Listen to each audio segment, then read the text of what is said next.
Hello everyone. Good morning, good afternoon, good evening, depending upon when you are watching this video lecture. In the earlier sessions, we discussed about the concept of demand as a part of chapter 2, unit 1 in the business economics paper. And also, we have extensively discussed about various factors that will influence the demand, which will have an impact on the demand, particularly the price of the commodity, the prices of related commodities, the incomes of the consumers, tastes and preferences of the consumers, expectations of the consumers, like this. Many factors will have an impact on demand, and some other factors in general, like the demography of a country, population of a country, wealth of a country, or you can call that national income, its distribution. Many factors, external factors, will have a huge impact on demand by itself. So, in those factors, some of the factors are quantifiable, some of the factors are not quantifiable, in the sense their impact on the demand can be felt, but that cannot be measured. So that is the distinction between some of the factors and other factors. Of course, those factors where we can quantify, there we will calculate in future elasticity of demand. Where we cannot quantify, we cannot calculate anything, because there is nothing possible to be calculated in those cases. So tastes and preferences or expectations, they will not have any elasticity which can be calculated, not possible to measure that. But tendencies can be observed in those cases. However, when we know the impact of price of a commodity on the quantity demanded of that commodity, this relationship can be expressed as elasticity of demand. This relationship can be expressed in a quantitative manner as elasticity of demand, which will tell us how strongly these two are related with each other. Which two? The price of the commodity and quantity demanded of the same commodity. Same way, prices of the related commodities will have an impact. That also can be measured. Incomes of the people, incomes of the consumers also will have an impact. That also can be measured. So wherever there is a quantifiable nature of relationship between some factor and the demand, we can compute elasticity of demand. How to compute it? We'll come to this later. But at least we can know that now, okay, the elasticity of demand is something which is measured in respect of the impact of those factors on the demand which are quantifiable. But coming to the actual law of demand, which is particularly in relation to the relationship between price and the quantity demanded,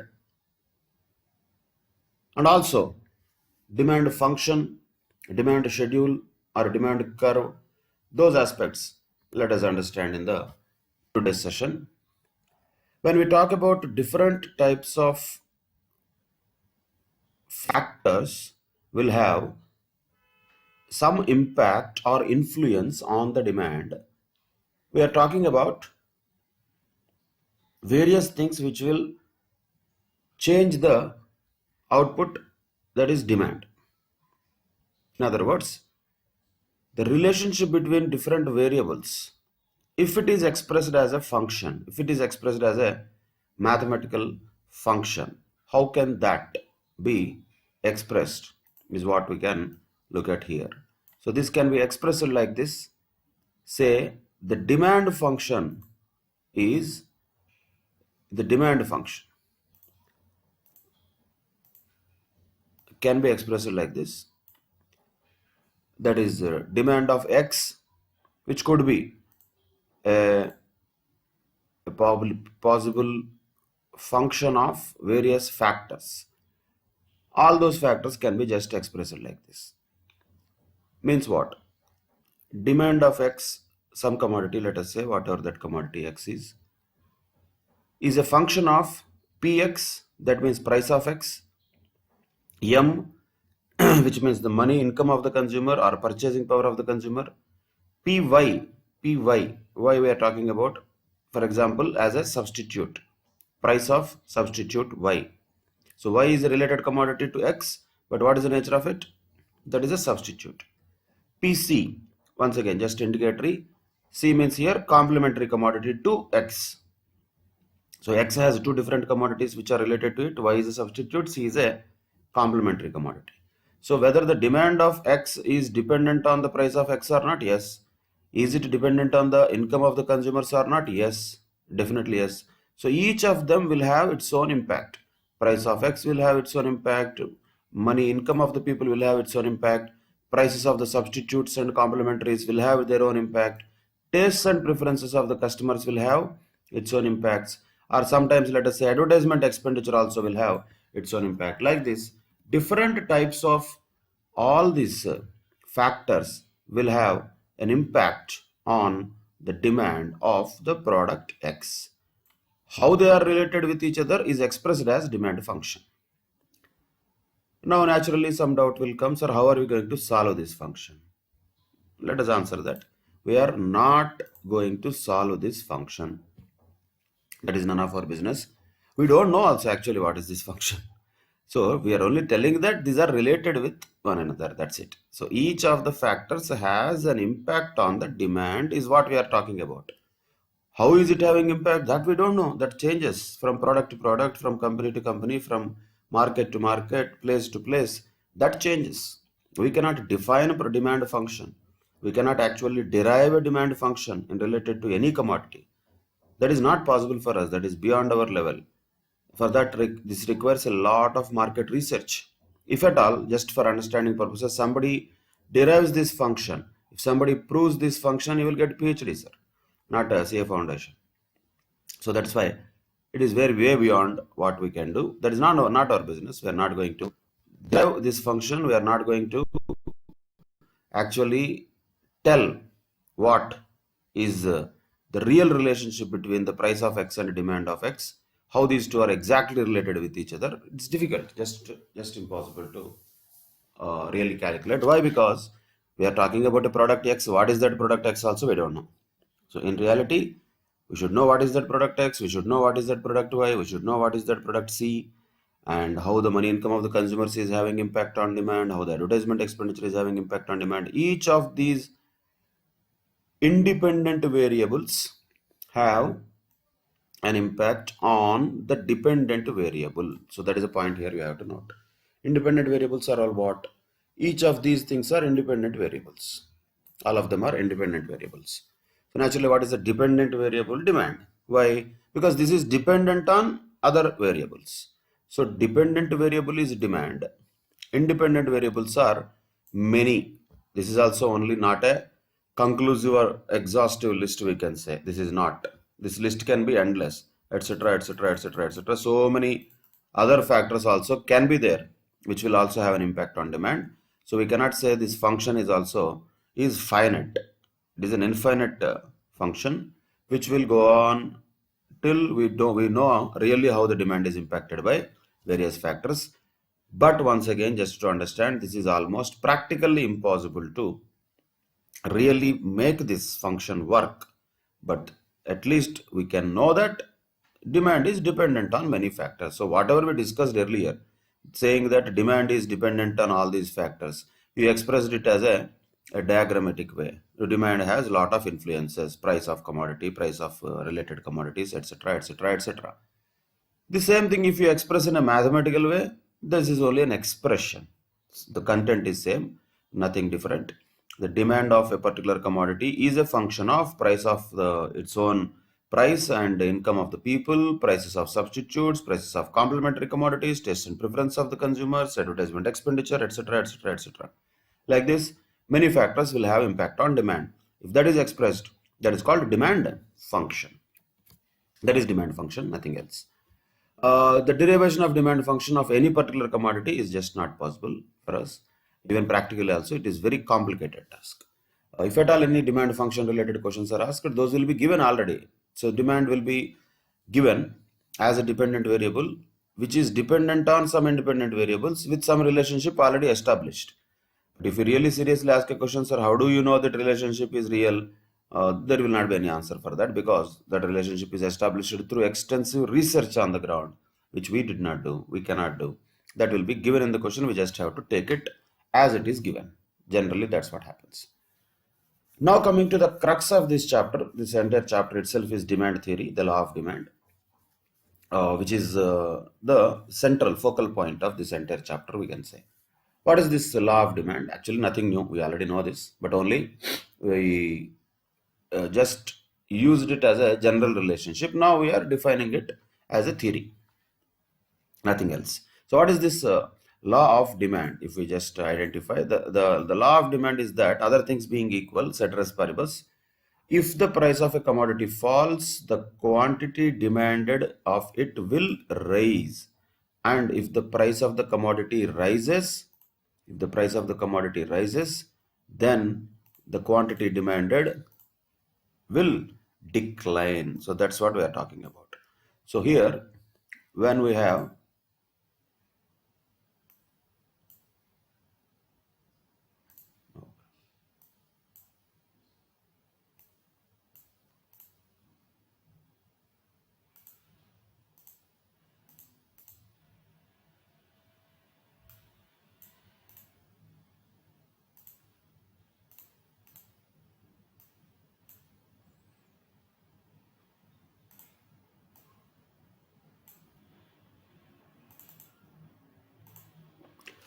sorry, so here, according to the law of demand, other things being equal, if the price of the commodity falls, the quantity demanded of it will rise. Means what? The price of the commodity and the quantity demanded both are inversely related to each other. Don't we know that? We know that already. That's what is theoretically, scientifically told once again, saying the inverse relationship between two things. One is the price of the commodity, the other one is quantity demanded. So naturally, if the price of the commodity falls, quantity demanded of it will rise, and if the price of the commodity rises, quantity demanded will decline. Naturally, that means there is an inverse relationship between the price and quantity demanded. Ceteris paribus means, once again, all other things being equal. But I would like to draw attention on one point here, very important word. This also I told in the earlier classes. Quantity demanded. Quantity demanded is the word that we use when the factor we are checking is price of the commodity. So wherever the price of the commodity is linked to the demand, instead of using the word demand, we use the word quantity demanded. So that is why we always use the word quantity demanded and its a price. That is the relationship the law of demand will tell. You cannot say the relationship between demand and price. Demand and price, when you say, that will become technically wrong. So what should we use? Which word we should use ideally?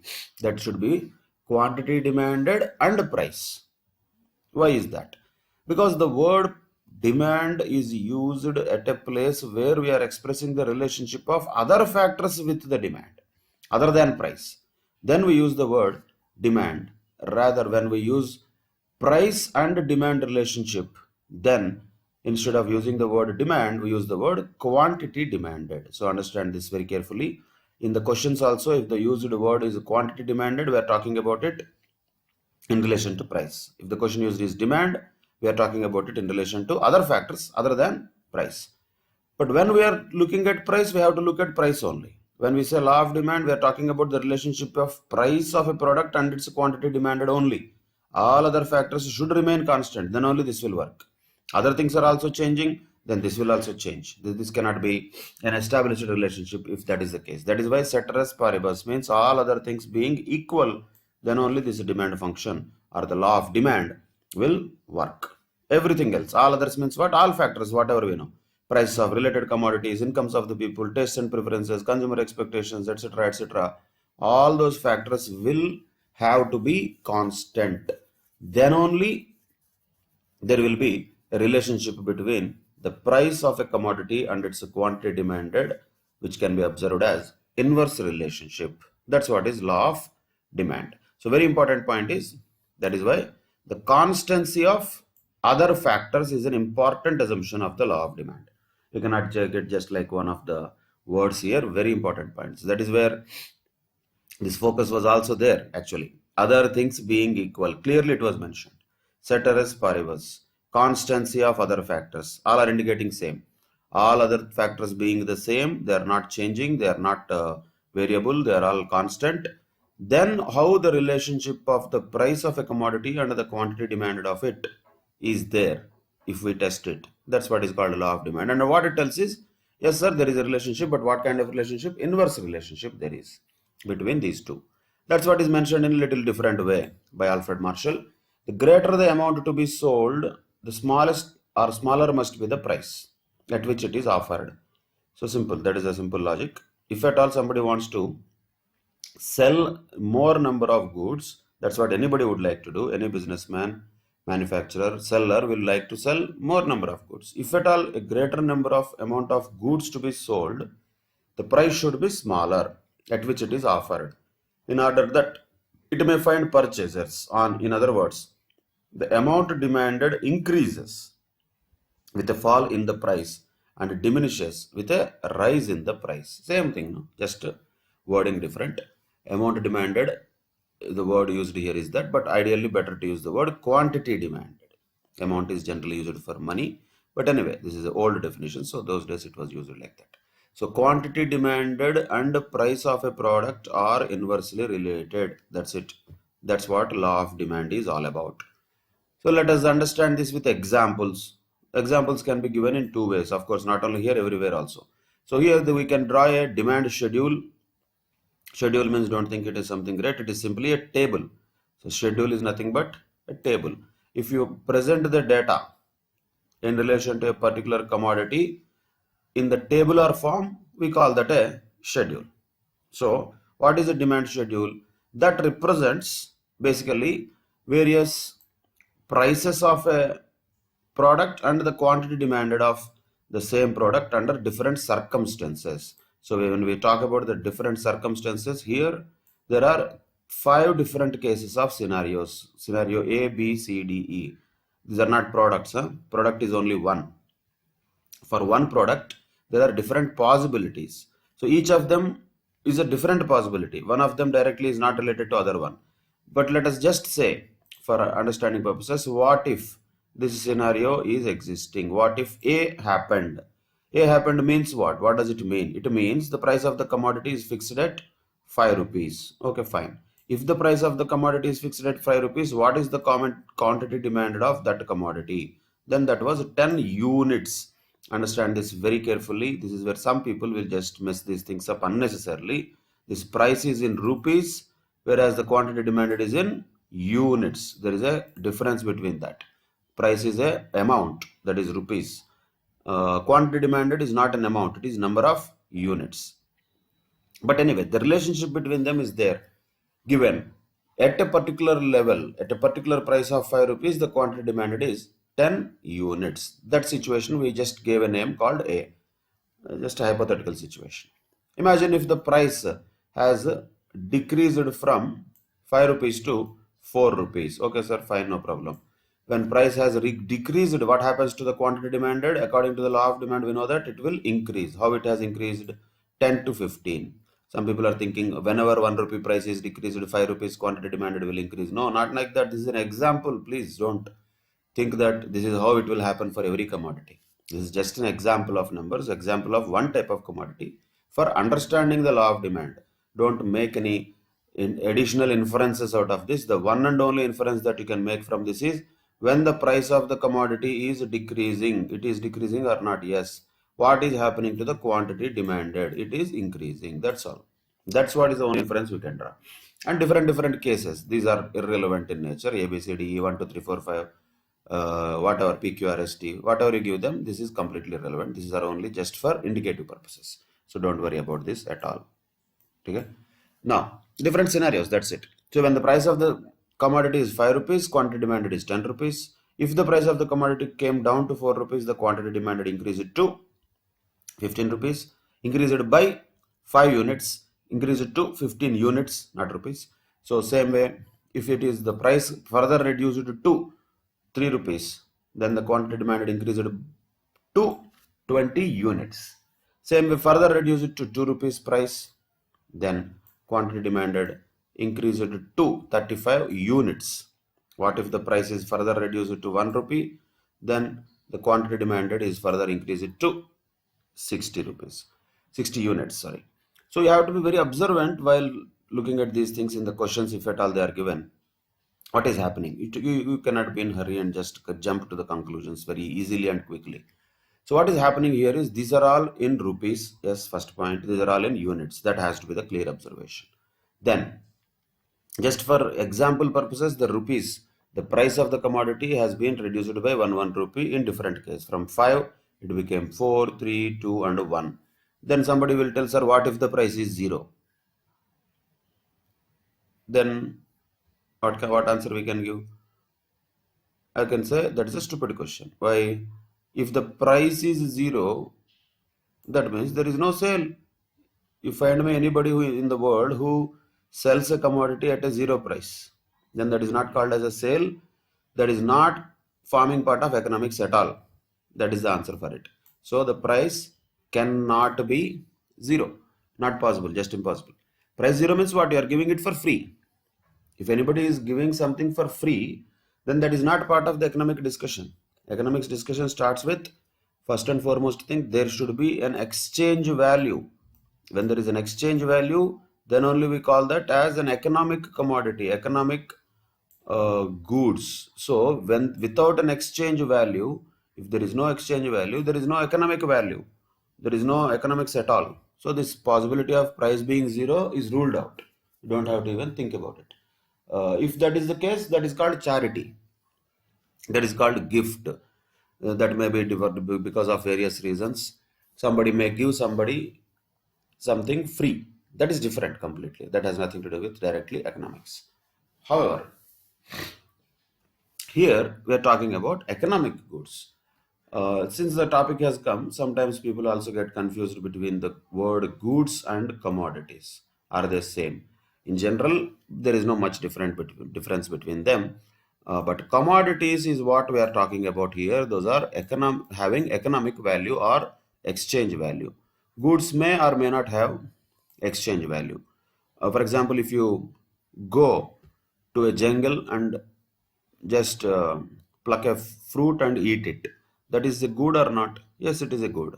But is it a commodity? No, because it has no exchange value, it has no economic value. That is why it may be a good, but it cannot be called as a commodity. So here in economics, what we are interested in this is commodities. Of course, not just goods. Goods may or may not have exchange value. Commodities means always they have exchange values. Of course, goods are all commodities only. Commodities are also definitely goods. Commodities are not something which are falling from sky. They are goods also. But without exchange value, point is they are not part of the discussion in economics. So here definitely there will be some price for the commodity. Maybe it will be reduced further. But along with that reduction, what is happening simultaneously? The quantity demanded in units has been increasing. So that is one point you have to identify clearly. Second point, in the examination questions also, people have to be very careful with the words. So price is reduced from 5 rupees to 4 rupees, we can say. That is a correct sentence. Between 5 to 4, we can say the price of the commodity has been reduced from 5 rupees to 4 rupees. The same thing can be expressed like this also. Price of the commodity has been reduced by 1 rupee from 5 rupees.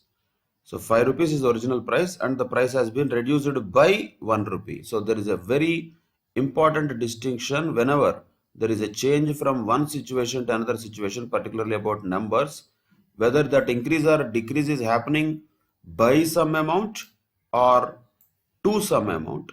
That is a very important aspect. Same way here also. The quantity demanded increased to 15 units, but increased by 5 units, like that. When the price of the commodity is, let us say, reduced from 5 rupees to 1 rupee, directly, just for example purposes. If at all, the price of the commodity has been reduced to 1 rupee from 5 rupees, what we can reframe this sentence as, the price of the commodity is reduced by 4 rupees, reduced to 1 rupee. That's what we should say. What about this quantity demanded? When the price of the commodity is reduced by 4 rupees from 5 rupees, the quantity demanded increased by how many units?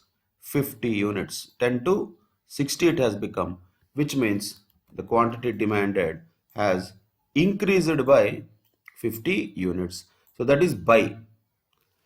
Quantity demanded increased to 60 units. So by and to are very important expressions. Everybody should be very much clear about these numbers. So in the question, what is given and what is asked, you have to be observant. What is given, is it a change in the price or the change in price that has already been affected?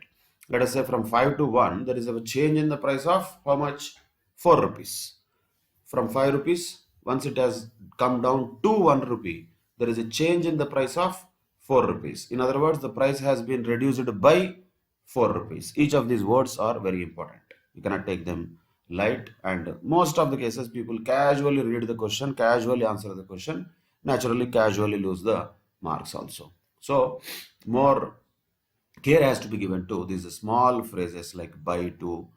Everybody knows, but it's about focus on the minute details of a question that makes the difference in scoring and not scoring, right? So quantity demanded also, if you take example from 10 units to 60 units, if it has increased, that means it has increased by 50 units, like that.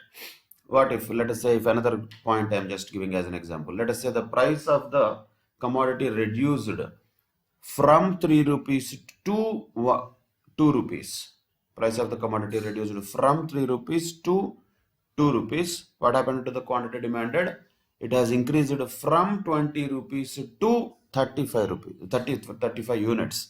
20 units to 35 units. In other words, the quantity demanded increased by 15 units. We should be able to identify this increase or decrease in the price as well as quantity demanded. So price naturally is expressed in rupees, quantity demanded is expressed in units.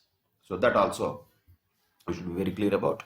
Whenever there is a change, how that change is it the change given as an expression of by or to? That also has to be observed well in the questions. This is a demand schedule, just for example purposes, understanding what is the relationship between the price of a commodity and the quantity demanded of the same commodity. When the price reduces, quantity demanded increases. This is one direction we have shown. Of course, the law of demand says vice versa also true. If the price increases, quantity demanded would have decreased. You reverse the table, let us say. These are only just cases, right? Now reverse the table just for understanding purposes. Let us say the starting of the table is 1. Means if the price of the commodity is 1, the quantity demanded was 60. If the price increased from 1 to 2, quantity demanded reduced from 60 to 35. In other words, the quantity demanded reduced by 25 units. Further price is increased to 3 rupees. Quantity demanded further reduced to 20 units. Price further increased to 4 rupees. Quantity demanded further reduced to 15 units. Like that, price if it is increased to 5 rupees, quantity demanded decreased to 10 units. So when the price is increasing, if you just look at the same table in a different direction, in this view if you took, when the price is increasing, when this price is increasing, quantity demanded is decreasing. If you put them in the reverse direction, 60, 35, 20, 15, 10. So that is decreasing when the price is increasing. So if you just turn the table upside down, still the law of demand holds good. Means, in other words, the price of a commodity and the quantity demanded are inversely related with each other. Simple. That's what is demand schedule talking about. So what is the demand schedule's final conclusion? That depicts an inverse relationship between price and quantity demanded. That's it. And that can be just elaborated. As the price of the commodity goes on rising, demand goes on falling. And vice versa. As the price of the commodity keeps on decreasing, demand keeps on increasing. That can be just demonstrated with an example or an illustration in a table format. If we do that, that is called demand schedule, nothing else. That is demand schedule. Then what if the same table is drawn on the graph? If the same table is drawn on the graph, what should be the name for it? We call it demand curve, nothing else. The points are same. Different situations A, B, C, D, E are there. At a situation A, understand these points very carefully here. What is on x-axis and what is on y-axis? What is on y-axis is price, and what is on x-axis is here quantity demanded. This has to be always the same. X-axis has quantity demanded, y-axis has price. Then we have a demand curve for some commodity, whatever the name of that is, let us say X. And there are different situations. Same way, how to read this graph? Very carefully, how to observe this graph. So when there is a price on the y-axis and quantity demanded on the x-axis, let us start with the price of 5 rupees, which is depicted by point A. So when price of the commodity is 5 rupees, what is the quantity demanded at a point A? Straight away you have to meet here. That is 10 units. If the price of the commodity is 5 rupees, quantity demanded is 10 units. Same way, if the price of the commodity is 4 rupees, where it will lead to? It leads to point B. When it is leading to point B, on the x-axis, where is it matching?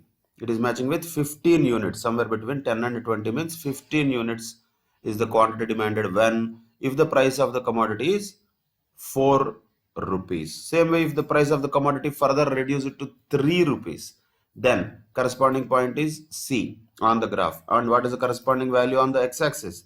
That is 20 units. 20 units. So if the price of the commodity is 3, then quantity demanded is 20 units. Price of the commodity is 2, then D point, quantity demanded is somewhere around 35 units. If the price of the commodity is 1, then the quantity demanded is going to be 60 units. That's what we talked about here. That's what is there here. The same numbers, if they are plotted on the graph, x-axis, y-axis, then this is the graph that we get. Almost it is a downward sloping graph. And why is it a downward sloping graph? Naturally, because of the inverse relationship between the price and quantity demanded. If both are going in the same direction, then it would have been an upward sloping graph. But no, these two are not having direct relationship.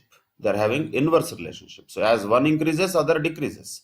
So as one decreases, other increases. So as the price is decreasing from 5, 4, 3, 2, 1, quantity demanded was increasing from 10, 20, 10, 15, 35 and 60. Like this. As the price is decreasing, simple. This is decreasing, quantity demanded is increasing. And how this can happen? This can be only happening when the curve is downward sloping. So as this is decreasing here, what is happening here? Quantity demanded is increasing. That is why the demand curve is a downward sloping curve from left to right. From left to right, it is a downward sloping curve. That is the nature of the curve. Reason is important to understand. Reason is because the relationship between the price of the commodity and quantity demanded, which is nothing but the y-axis, that is price of the commodity, and the quantity demanded, which is there on the x-axis, the relationship is what? Inverse relationship. That is why the curve is also downward sloping. That's it. That's what happens here. So the downward slope of this curve is representing what? That indicates what? That indicates the inverse relationship between the price and quantity demanded. That's what is mentioned here. That describes an inverse relationship of price and demand. That is about the demand curve. Clear? So the inverse relationship is there, which is described by this demand curve. And what is depicted by that in the curve? Downward slope depicts that inverse relationship. So demand function is just about understanding the relationship of various factors with demand, which is expressed in mathematical way. Demand schedule is different. Demand schedule is nothing but the table which indicates the different cases, scenarios of different prices of a commodity and respective quantity demanded at that particular price. Demand curve is different. Demand curve for a particular commodity depicts that the price of a commodity and quantity demanded of that commodity are inversely related, and because of which the demand curve is downward sloping from left to right. That is the demand curve. Now let us just take this to little higher level. So what about market demand? See, when we talked about here we talked about one product only, one particular consumer's thought only. Here we are talking. That is for product X, let us say here we talked about. Here also we talked about say commodity X only. This is for a commodity level demand schedule and commodity level demand curve. If you take it to the next level, for example, market level demand schedule. How to get a market level demand schedule? So there is no rocket science in that. In the market, there may be different products. Let us say, for example, there are 3 products PQR. In reality, there may be hundreds of products. Different products will be there. So what we have to do, individual product level demand schedules you can prepare anyway, because individually we know how P behaves, how Q behaves, or how R behaves. We can separately find out. Behaves means what? According to prices. Once again, as the price of the commodity is decreasing, what is happening to the quantities? Price 5 to 4, quantity 10 to 15. 4 to 3, quantity 15 to 20. So as usual, definitely the quantity demanded is increasing. Don't worry about the straightness of the lines. So here quantity demanded is increasing in all cases. If you observe, as the price is decreasing, quantity demanded is increasing. As it is going down, the quantity demanded is increasing. Or in other words, as it is going up, if you look at this direction, if the price is increasing from down to up, 1, 2, 3, 4, 5, if you see, then if you look at this direction, then what is happening? The quantity demanded is decreasing. Decreasing in the sense from 60 to 35 to 20 and 15 and 10, reducing. So same way, whatever we have already known about the demand schedule in relation to one product, now change it to 3 products, PQR. But all the 3 products, will they behave the same way? Maybe not. Maybe not. Definitely P has a different tendency. At price of 5, just understand this way, at a price of 5, P how many units can be sold? 10 units. Q how many units can be sold? 8 units. R how many units can be sold? 12 units. So total market demand is how much? 30. So if you add all these 3, whatever we get is called as total market demand. So at a price of 4, same exercise you will do. P little bit increased here. Why? Because price reduced. Q also little bit increased. R also little bit increased the demand. But total also definitely increased from 30 to 45. Price further reduced to 3, let us say. Once again demand increased. Total increased here also. Here price reduced further to 2 rupees. Again demand increased from 20 to 35, 17 to 25, 23 to 40. So total demand also increased from 60 to 40. Further reduced the price. Further demand increased, and total increased to 140. So the point is, if you take individual demand schedule of an individual commodity, that is a demand schedule related to a product. This is one point we are talking, or one individual consumer, we can say. One consumer or one product.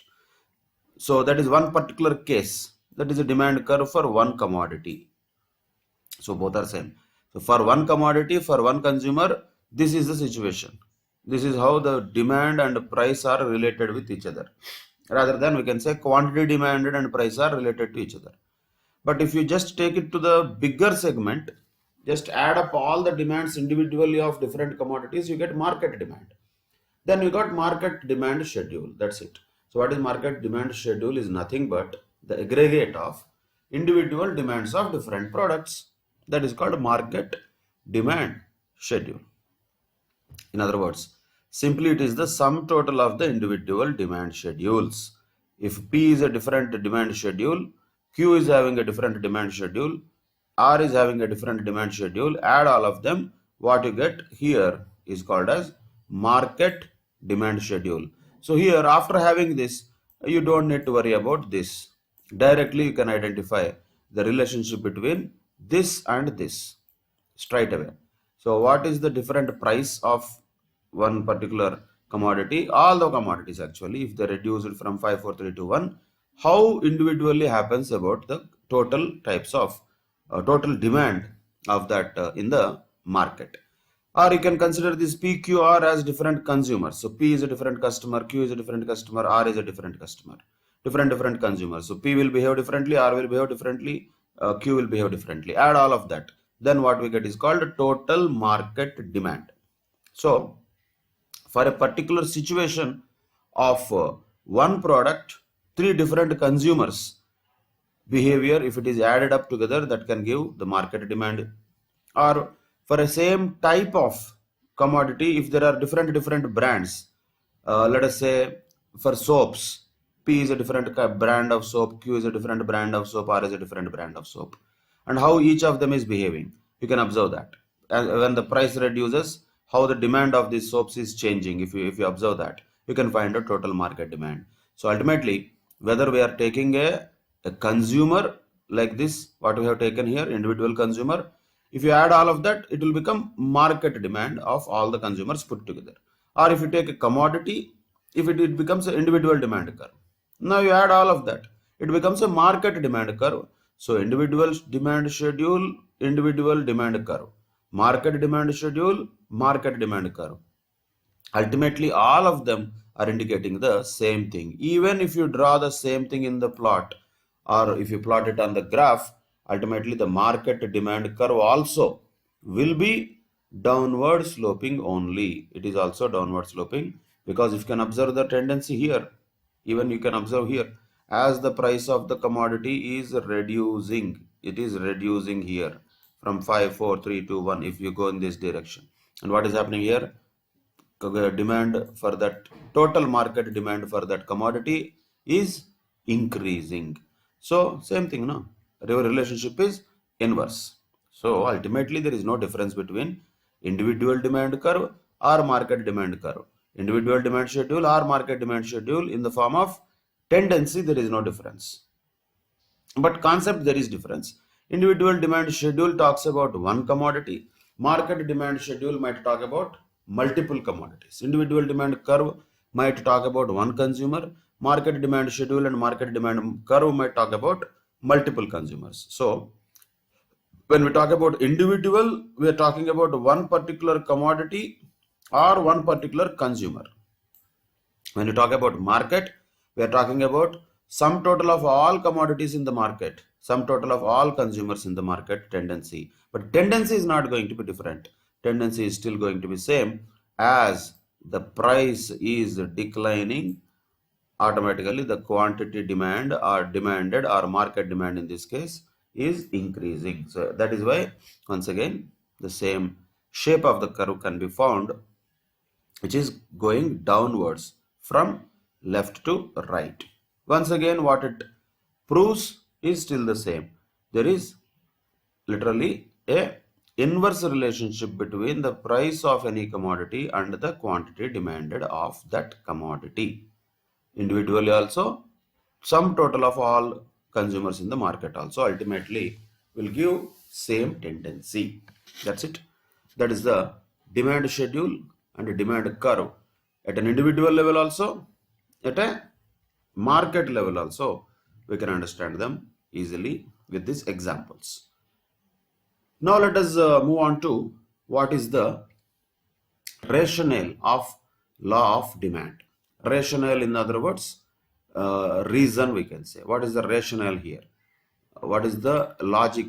What is the reason for the law of demand? Why it works like that? I mean, simply question is, okay, we know that when prices reduce, demand increases. When prices increase, demand decreases. Or in other words, prices reduce, quantity demanded increases. Prices increase, quantity demanded reduces. That is okay. That is law of demand. Everybody knows that. But why? Why that happens? Why that happens? That happens because of many factors. There are many different psychological and other scientific reasons which will create the law of demand. So we know that the demand curve is sloping downwards. That's okay. That's very clear. Which just simply means people buy more at lower prices. That's what Alfred Marshall very simply told. People buy more at lower prices, less at higher prices. That is law of demand. But question is why? Why it happens like that? Why does demand curve slope downwards? There are different reasons different people have given. Of course, actually in reality, the real impact will be a cumulative effect of all these reasons. And we cannot say that one reason is correct, one reason is not correct. All these reasons will work. All of them put together will work on the proof of law of demand, we can say. Let us understand one by one how this each of the factors creates, you can say, the playground for law of demand, or which will make the relationship of the price and quantity demanded inverse. What factors will make that relationship? Let us understand one by one. First and foremost thing is the law of diminishing marginal utility. This is what we are going to discuss in detail in the next chapter, that is consumer behavior, next unit actually of the same chapter. So in the next unit of this chapter 2, unit 2 of chapter 2, we discuss this in detail, but let us just understand it at logical level. Don't need to go into the scientific words of utility, marginal utility, all those things we will discuss later in detail. But what is this diminishing marginal utility? The law is very simple, you can understand that very easily. The law of diminishing marginal utility says, as you keep on increasing the consumption of the same commodity by the same unit, one after the other, one after the other, one after the other, if you consume, whatever the satisfaction that you derive by consuming the first unit, that will be higher. Second unit will be lower. Further, if you increase the consumption, the satisfaction that you derive keeps on reducing. That is the marginal utility. In other words, the additional utility derived by consuming one additional unit is what is marginal utility. That additional utility derived by consuming one additional unit will not be constant, that will be decreasing. That's what law of diminishing marginal utility says. In other words, what as an example, if you take only for understanding, say if you eat one laddu, you will be definitely feeling happy because you like that and you have consumed one laddu. The utility derived, whatever it is, we don't know exactly. Utility is not something that can be easily quantified, but just let us say, if at all you want to quantify that, so a lot of utility you have got, whatever that utility you have got, that much utility you have got. One more laddu if you have eaten, laddu size is same, but the utility whatever you might have got may be definitely lesser than the utility what you obtained earlier. And if you further consume one more, then already you are not feeling well, not really interested in consuming. But if you consume one more, then the utility derived by that third laddu will be much lesser. And if at all you keep on consuming more and more, if at all, if it is going to be consumed further and further, there is going to be a much lesser utility in consumption of next laddu. Like this, whatever the utility you derive normally by consuming each commodity will be not same. Initially, you may get higher utility. You may be very happy by consuming that. Lot of utility you may get. But after that, next commodities, when you start consuming, the utility might reduce. After that, it may further reduce. After that, it may further reduce. So this is what law of diminishing marginal utility tells us, which is practically also possible to be understood if you don't do these experiments and all. It is easily understandable with imagination also. You don't have to start eating laddus to really know whether utility is going to be less or not. You can imagine that definitely it will be less only. If you start eating the fifth laddu also, sixth laddu also, then utility can go negative. Maybe we can vomit. So that is the danger. So don't do that. So that's why diminishing marginal utility theory says when a consumer keeps on increasing the consumption of a particular commodity, the additional utility generated by the consumption of one additional unit keeps on reducing. That is what is diminishing marginal utility. Marginal utility is reducing. That is why we are calling it as diminishing marginal utility. Now the question comes, sir, what is the relationship between that law and the law of demand. Why are we talking about the law of diminishing marginal utility here? It is there in the unit 2 of chapter 2 anyway. We will discuss that. But why are we talking about that here? There is a reason. Because these two are linked laws with linked in relation to each other. There is a link between them. The law of demand also, the law of diminishing marginal utility also are related with each other. How is that? Understand this logic simply. Now, let us take an imaginary situation once again. Let us say the first laddu what you are going to consume is priced at 10 rupees, let us say. First when you consumed it, 10 rupees. That is the original price of the first laddu that you consumed. You paid 10 rupees and took it and ate it. Done. Now the question comes, if somebody asks you to eat the second laddu also, will you pay 10 rupees for the second laddu? Don't tell me yes. If yes, that means you are not a rational consumer. A rational consumer with brains will not pay. Why he will pay? Because he is getting a lesser satisfaction than the first one. First one, he would pay 10 rupees and get some amount of satisfaction. This is a questionable thing. What is this satisfaction? How do you quantify it? Those things are all separate. But it can be felt, no? If quantified or not quantified. Even if you quantify also doesn't matter. So if 10 rupees he paid for this much satisfaction, for only this much satisfaction, why will he pay 10 rupees? Lesser satisfaction, why will he pay 10 rupees? He will not pay. Then what he'll say? No, Baba, I will not buy the second laddu at all. So naturally, the price has to be reduced from 10 to 9, let us say. Just for example. Let us say the price of the laddu has been made as 9. Then maybe he purchased that and ate that also. 2 laddus he has eaten. Because the price is reduced, because of only that reason he has eaten the second laddu. Otherwise, he would not be interested to buy the second laddu at all. Why? Since he got a satisfaction of equivalent to 10 rupees by consuming first laddu, and he knows very well, since he is a rational customer, he has brain, he is logical customer, he knows very well the second laddu will not give him the same satisfaction as that of first laddu. He will never pay the same price as that of first laddu. He will buy it only if that price of the laddu is reduced to 9 rupees. Now, if you ask him to buy one more laddu, he will say, no sir, I will not buy. Why should I buy? Same logic. Why should he buy a laddu at 9 rupees? The third laddu, why should he buy at 9 rupees? Because by paying 10 rupees, he got this much satisfaction. By paying 9 rupees, he got this much satisfaction. He got already that much satisfaction. Why should he pay 9 rupees for only this much satisfaction? Very small satisfaction, small utility. Why will he pay more money for a small utility? No rational person will pay. So, he will not pay. He will not buy. So, what is the option? Reduce the price further. These are examples. Huh? Don't take these numbers too literally.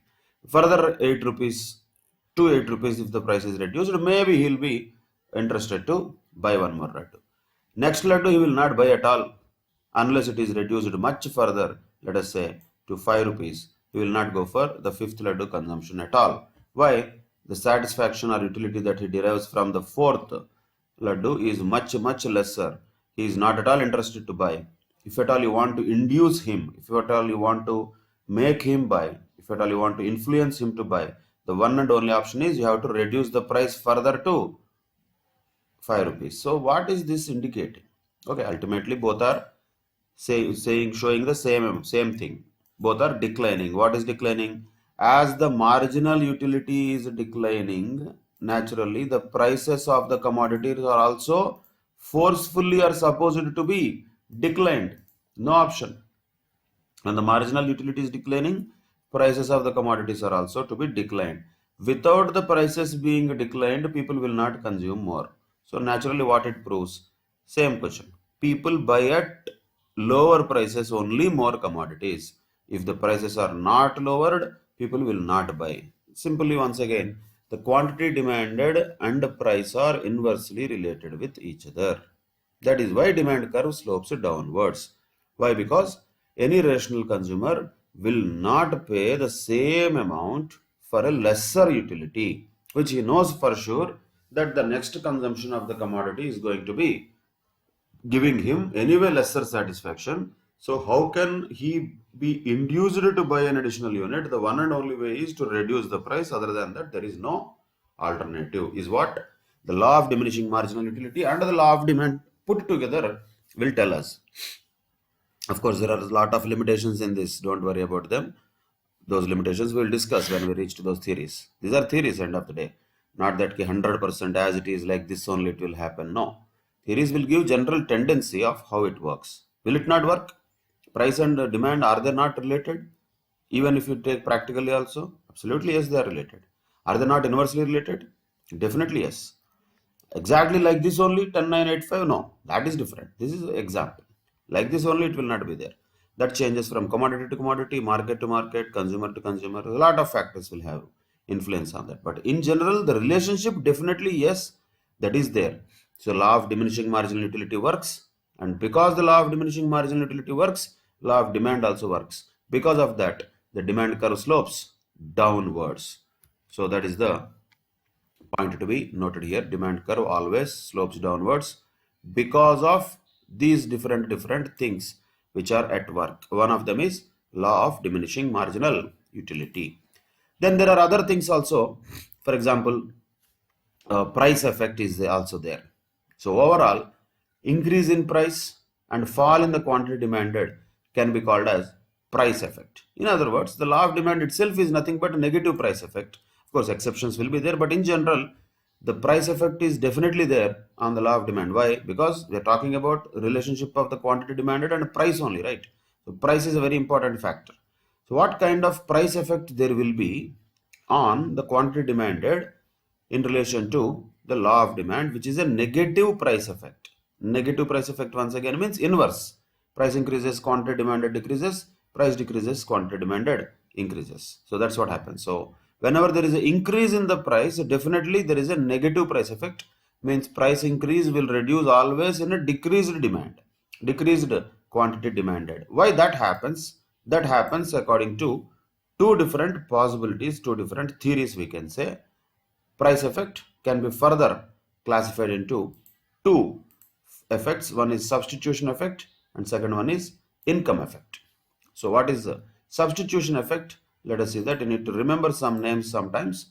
Which economist has told about this? You have to remember that. So already we know certain names like Adam Smith. Originally we have Alfred Marshall. We have now, like in one of the cases we used the word Veblen goods. Veblen himself is an economist.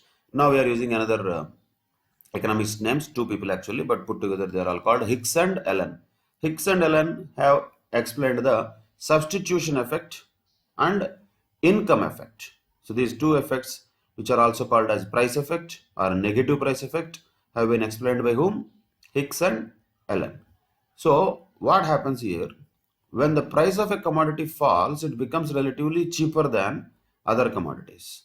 Naturally, when the price of the commodity falls, when it is really cheaper than other commodities, will it not attract the consumers or not? Definitely yes. Why? Because the consumers can now substitute the commodities what they are already using with the new commodity because it is cheaper. Existing commodities whatever they are using have become costly. Now, when the price of the commodity becomes cheaper, the original commodity can be substituted with the cheaper commodity now. That is why substitution effect works when the price of the commodity falls. So when the price of the commodity falls, automatically the people will shift from other commodities to this commodity. Means other words we can say they will substitute their existing consumed goods with newly cheaper goods which have become cheaper now because of the price being reduced. And otherwise reverse also will happen. For example, let us say price of a commodity increases. Just for understand, normal middle class, let us say example of a house. Just for understanding purposes, you take an example. Let us say the prices of sunflower oil have increased a lot. Just taking examples, not really sure about the prices. But just take an example. Let us say normally the price of sunflower oil is just for example, say 100 rupees, right? 100 rupees is the price of the sunflower oil. Let us say some middle class family uses the sunflower oil regularly at this price 100 rupees per liter. Just for example, understand, say this 100 rupees price has been increased from 100 to 150 for various reasons. What are the reasons could be, we don't care. Maybe sunflower has become very expensive, processing has become expensive, maybe government has imposed any tax on that, whatever could be the reasons, the price increased from 100 rupees to 150 rupees of sunflower oil. Particularly we are talking about that commodity. So what people will do naturally, what they will do, so far as the price was 100 rupees, they were using sunflower oil. Once again, I'm only taking an example. Now onwards, maybe they will use some other oil, like rice bran oil, something like that. So when the price of the commodity is increased from 100 to 150, what the people have done? They have discarded this commodity. Ultimately, they have substituted with some other commodity. Let us say rice bran oil earlier was 110 rupees and it is remaining there only. Earlier, it was expensive, sunflower oil was cheap.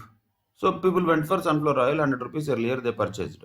Now since this has increased from 100 to 150, what they will do simply, what we are talking about is the substitution effect. When the price increases from 100 to 150, earlier the price of some commodity was 110 rupees.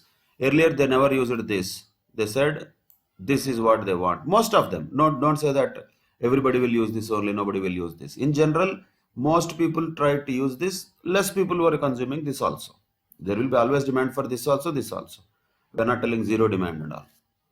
But now, with an increase in the price of the sunflower oil, what happened? Automatically, the people started substituting the sunflower oil with rice bran oil. So that is called a substitution effect. Whenever any product becomes cheaper relative to the other commodities, that's what we have to understand. Whenever any product becomes cheaper relative to the other commodities, people will substitute their consumption with that cheaper commodity, whatever is available in the market. That is called as substitution effect. Who told this? Hicks and Allen. This is quite normal, no? When the price of anything increases, naturally we do that. On the other side, reverse also is possible. When the price of a commodity decreases, reverse happens. Now let us just take the same example. Originally the price of sunflower oil is, let us say, 100 rupees. Price of the rice bran oil is 110 rupees. We understood one impact of substitution effect. When sunflower oil's price have increased, people shifted from this to, let us say, rice bran oil. Now, reverse is also possible. Let us say for various reasons, the rice bran oil has now become available for 90 rupees. Then also people will shift now from sunflower oil to rice bran oil. Earlier this was expensive, this was cheaper, so they were buying this. Now this has become cheaper, so people simply shift from sunflower to rice bran. So either way, when the price of any other commodity increases or price of this commodity decreases, whatever happens, whichever commodity's price is increasing, decreasing, whenever relatively, this is the only point mainly, at any point of time, if any product is relatively expensive, people will go away from that. If any product is relatively cheaper, people will go towards that. In normal circumstances, which was expensive, sunflower oil was cheaper and rice bran oil was expensive. Normal circumstances. So they went for the cheaper alternative. They said, no, we don't want this. Immediately when this became cheaper, relatively, now which has become expensive, sunflower oil has become expensive. Now what they will say, no, we don't want this, we want this. So what is happening? Simply speaking, they are substituting their existing consumption with something new. And why is that? Just because the new product has become relatively cheaper. That's it. When that becomes relatively cheaper, when the existing consumption becomes relatively expensive, people substitute the new product with the existing product. That is called a substitution effect. Then the other effect is income effect. We'll also understand this in next elasticity of demand also. Naturally, another point is when the price of the commodity falls. Another point here, this is called income effect. Then what happens? The purchasing power of the consumer increases. In other words, with the same money, he can buy more of the commodity. So we can just generally say he can buy more of the same commodity with the same amount of money. So let's, for example, let us take this also with some numbers as an example. That will become easier. Let us say, a pure example. No? We don't really go with these things literally. How is it possible, sir, and all. Let us say a normal consumer, somebody, some family, whatever the number of people in that family may be. So normally, just for example, a family spends 1,000 rupees, right? 1,000 rupees on the edible oil what they are using. Same continuation of example, let us say. So normally they spend 1,000 rupees. I'm giving an example. Please, once again, don't try to observe the realities with that. Which family will consume 1,000 rupees? Which family will consume 110 liters in a month? I don't know. I'm just giving an example here. So please understand the limitation of an example. Example is an example. If that becomes a problem, we can have a very simple super idea. So commodity A, then there is no problem. When I give an example of something which is descriptive, then problem comes. People will start thinking about it. So commodity A, we don't care. So we don't know what is that commodity. So let us take that. That is easy. So let us say there is a commodity A of which a family consumes spends actually 1,000 rupees in a month, and price of that commodity A is 100 rupees. So naturally, how many number of units they can consume in a month of that commodity A, whatever that may be, 10 units they can consume simply, right? So 10 units is the consumption what they can have in a month, commodity A, because their budget for that is 1,000 rupees. Each unit of commodity A is 100 rupees. They can consume 10 units of commodity A. Now, just for understanding purposes, of course, the income has not changed much. Income is more or less the same. But what if the price of the commodity has reduced from 100 to 50? Once again, for computational convenience, we are taking like this. Suddenly, that much change in price, no commodity will have. Imagine, just imagine, if the price of the commodity reduced from 100 to 50. Income is same. So naturally, what happened? How many units of that commodity the family can consume now? Instead of 10, they have the capacity to consume 20 units. So understand the simple relationship. This is what is income effect ultimately. Income remained same, but because of a reduction in the price of the commodity, the quantity consumed has increased. Quantity consumed by a consumer is nothing but demand, right? So what is demand when you look at a market point of view? It is the quantity consumed by different consumers. All consumers put together is market demand.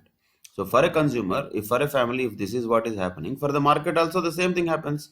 The total market, the total country's income more or less is a small growth. If there is a reduction in the prices of the commodities, automatically there will be an increase in the consumption and demand of a particular commodity. From practical perspective, you can take example of mobile phones in India particularly. Mobile phones demand, of course not now, looking at let us say 10 years tendency, 10 years graph of mobile phones purchases and demand in India, if you say, incomes of the people have remained more or less same. We cannot say they have tremendously increased. They have increased a little bit overall, but not like tremendously increased. But still, the demand for the mobile phones, or we can say the consumption or the purchase of the mobile phones, has increased tremendously. How is that possible? That is possible because of income effect. Though income remained more or less the same, since the prices of the commodities, particularly in this example, the mobile phones, has reduced, quantity demanded of them has increased tremendously. And why this happened? Because of income effect. In other words, now we can say when there is a reduction in the price, with the same income the consumer can buy more products, which naturally increases the consumption, which also automatically increases the demand. That's what it is. In a nutshell, this can be called as the purchasing power of the consumer increases when the price of the price of the commodity reduces. When the price of the commodity reduces, purchasing power of the consumer increases. Income has not increased, but purchasing power has increased, which in turn will induce him to buy more of that commodity. That's what happens. That is called income effect. So these two effects were propagated by Hicks and Allen. One is substitution effect, one is income effect. Substitution effect says when the price of the commodity changes, definitely some other commodity or this commodity is going to become relatively cheaper. Always, whenever the prices of the commodities change, then a relatively cheaper commodity is what the consumers prefer. So what they will do is they will give up the costlier one and they will substitute that with the cheaper alternative. That is called substitution effect.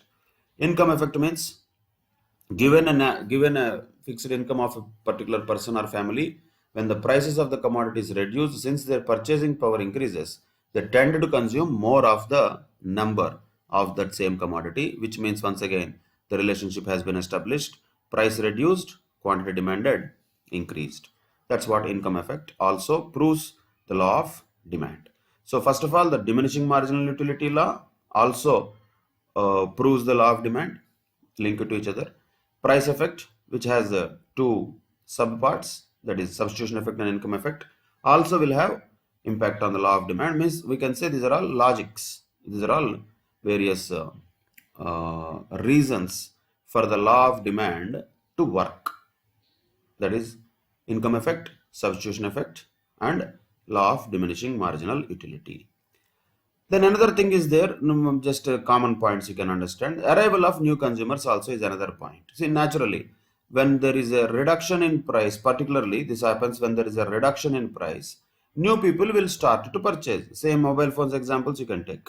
See, when the mobile phones originally, the first time when I know that, the normal, it's as good as like more than bigger than a compass box, and that used to be around 15,000, 20,000 rupees, which was able to be purchased by very very rich people in the society only. And that time 20,000 means nowadays it can be equivalent to easily 1 lakh or plus. So the point is, when there is a highest price that is fixed for a particular product, very few people will be able to afford that. Simple logic. When the prices of the mobile phones kept on reducing, what happened? That became affordable to many people. Normally, at a higher price, people could not afford to buy earlier. They could not afford to buy earlier. Now, as the price of the commodity falls, for example, in this case, mobile phones, since it be becoming affordable, more and more people can buy. So arrival of the new consumers will also happen when the price of the commodities reduce. When the price of commodity reduces, new people will be able to buy that. They will be able to afford that, which automatically once again increases their interest in that commodity, which means definitely the demand for that commodity also increases because of arrival of new consumers, particularly when the price of the commodity falls. Same way, another thing also is quite possible, that is different uses, multiple uses sometimes some commodities have. Normally we might not use that product for that purpose under normal circumstances, but when it is available cheap, if it is available cheap, we start using it for multiple purposes. We start using that for multiple purposes. So for various reasons, just once again you can take example. If a product is having multiple uses, then definitely the law of demand works better way. If at all there is a reduction in the price, people will go for it, because now instead of using it for only one purpose, they can use it for multiple purposes. So they use it for all purposes. One of the examples for this, for understanding purposes, can be taken like electricity. Electricity can be one of the examples just for understanding purposes, right? So electricity, for example, normally is used for what? We use it for various normal purposes, like running our electronic devices and charging our mobile phones, watching television, air conditioners, etc., etc. And of course, industries use them for manufacturing and all that. So when electricity is used for these purposes, that is okay, because normally people don't use it for all purposes. Generally, once again, let me ask a question. Most of the people, let us say at our houses, do we use electricity for cooking? Do we use induction cookers? Are they available or not? Definitely yes. Are they working or not, induction cookers? Definitely yes. Will there be any much difference between a gas stove and induction cooker? I'm not sure, but I think ultimately the final output should be same. But what do we use for cooking normally at homes? We use gas, but not electricity. Why is that? Because electricity cooking may turn out to be expensive. May. Again, I'm just giving benefit of doubt, because to be frank, 100% what is the real costing of cooking with electricity, cooking with gas is not an area where I am very comfortable or expert of. So, but just as an example, I'm telling, normally when we use gas for cooking, we do that because it is cheaper compared to cooking with electricity. Compared to. Though, if it is available, let us say the electricity is available cheaper, if it is available at a very lower rates, then people might substitute the gas cooking with electricity cooking. So if the same electricity which is used for running a air conditioner, television, refrigerator, charging the phones, laptops, computers, etc., running electronic devices, majorly that is the purpose for which electricity is used, lights, fans and all. That is what purpose domestically particularly for which the electricity is used. Now imagine the electricity prices have slashed drastically. Imagine. Actually, that is happening the other way around. But just imagine electricity prices have reduced drastically. So what happens slowly? Slowly what happens? People will shift from gas cooking to electricity cooking because they have a new input that is available at a cheaper price. Purpose is same. Ultimately, they wanted cooking instead of gas. Now they will do with electricity. So they will shift from gas cooking to electricity cooking slowly. So the gas demand will reduce, electricity demand will increase because electricity has become cheaper now. When electricity becomes cheaper, different uses of that electricity will be started to be identified by the people, and naturally the consumption of electricity will automatically increase. All these things are examples. I have to always remind you so that don't get carried away with the examples. Stay with the concept. Concept is what exactly is given by different economists. Law of diminishing marginal utility is the concept, it is the theory. Laddu is only an example. Substitution effect is a theory. Hicks and Allen told that. Oil, rice bran oil, and is only an example, so don't take seriously about that. Income effect also.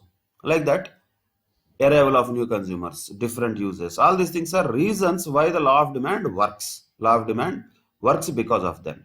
If a product has different uses, now when the price of the commodity falls, automatically people start using that product for multiple uses and naturally the demand of that product rises. Simple. That's what happens. One of the examples we can take it as electricity. Now imagine electricity has become much and much cheaper.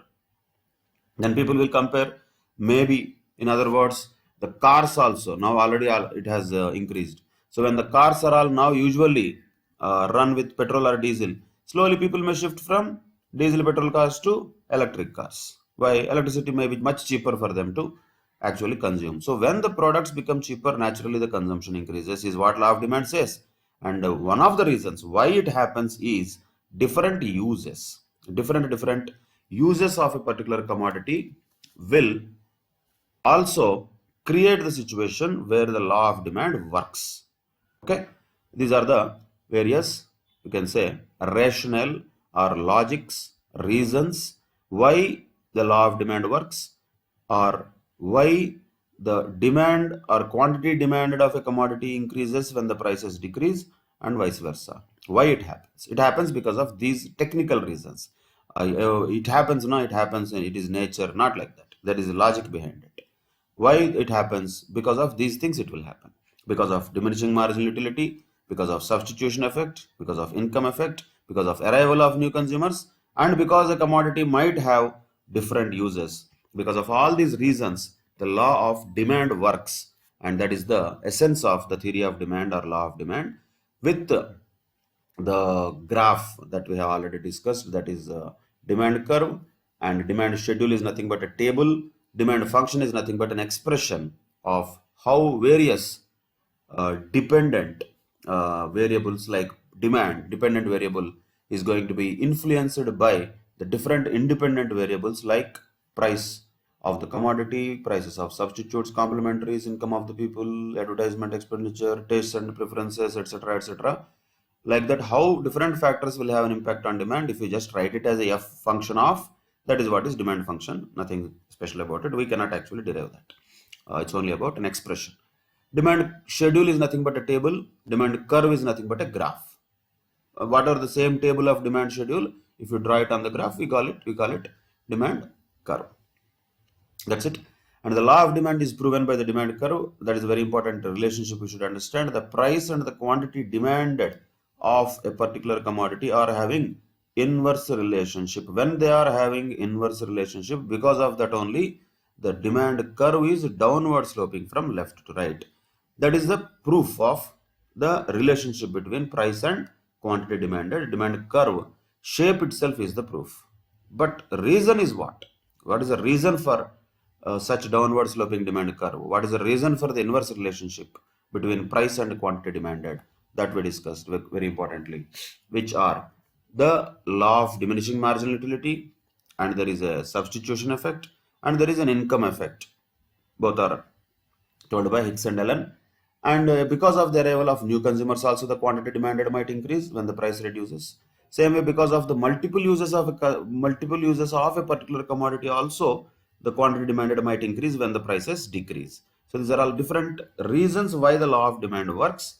With that, we can conclude today's session. And in the next session, we will discuss about the exceptions to the law of demand. Is law of demand applicable in all cases, or are there any exceptions? What are those exceptions? Those things we will discuss in the next session, and further topics in the same chapter we will continue the discussion in the next session. Till that time, take care. Bye bye. Thank you very much.